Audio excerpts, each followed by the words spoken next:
Hey guys, welcome back to S.H.Figuarts Unboxing. If you're finding me for the first time, don't forget to like the video and subscribe to the channel so you won't miss the future content. And in this video, we're going to take a look at the S.H.Figuarts Son Goku from Dragon Ball Z. And of course, this figure is using all the latest technology from Bandai, which is really cool. And there's just something refreshing about getting a black-haired Goku. I really appreciate that. But anyways, here's the left of the box, here is the right of the box, and here's the back of the box. And that's not wasting any more time, and bust this thing open and see what we got.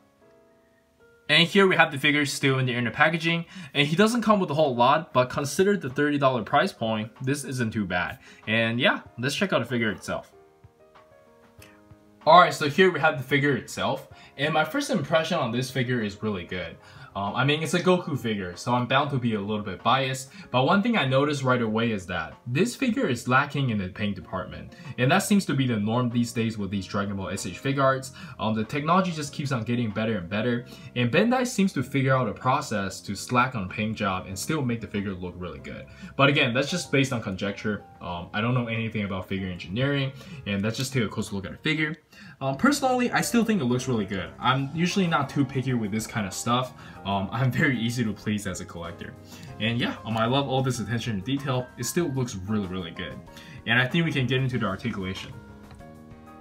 And for the articulation, let's quickly go over it from the neck down. He can look up about this much, look down about this much, and you can turn his head no problem. And his shoulder is on a ball joint with a little bit of butterfly. The butterfly is going to be really nice when you try to do the Kamehameha.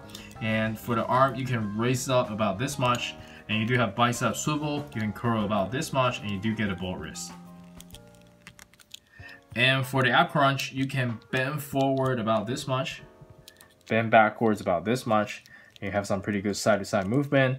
And for the leg, kick up about this high, bend about this much, side-to-side pivot, toe hinge, and thigh swivels. Yeah, so it's exactly the same as Yamcha. It's the same body, essentially. And yeah, that's it for the articulation, and let's check out the accessories.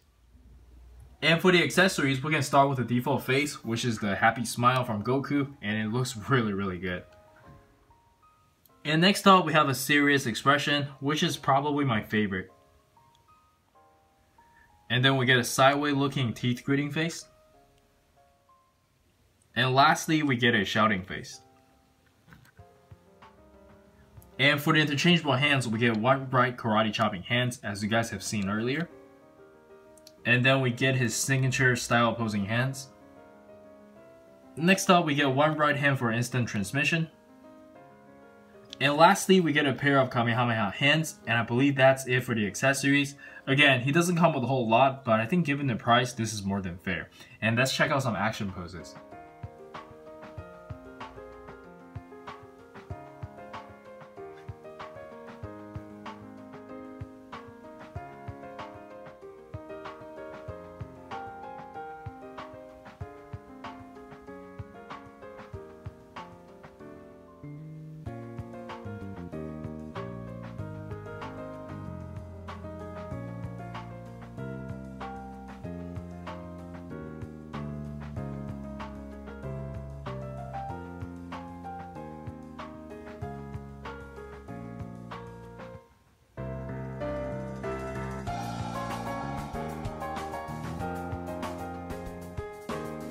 Anyways, that was just some quick posing, and I hope you guys enjoyed them.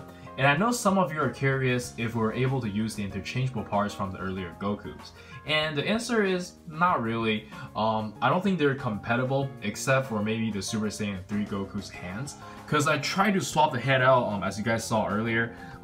The pack is just not the same. So yeah, unfortunately, we'll have to wait for another Super Saiyan Goku. But anyways, let's check out some size comparison. And for the size comparison, let us start with the Goku figures I have around, and I think they look pretty good together.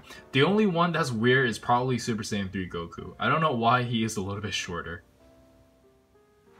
And next up, we have some other Dragon Ball S.H.Figuarts, and I think they look amazing together. And it really is time for us to get a 2.0 Piccolo. And then we have some S.H.Figuarts Naruto figures, some Street Fighters S.H.Figuarts, and then we have some Mexico 112 Collective, some American IP S.H.Figuarts, and lastly we have some Figma figures, and let's jump straight into the final thoughts. Alright, so for the final thoughts, I think this figure is definitely a must-have if you're a big fan of DBZ. I mean, it's another Goku, right? You can never have enough Gokus. But yeah, I think that's it from me. Do let me know in the comments on what you think. And this is Eric. Don't forget to like and subscribe and follow me on Facebook and Instagram. And I'll see you guys next time. Peace!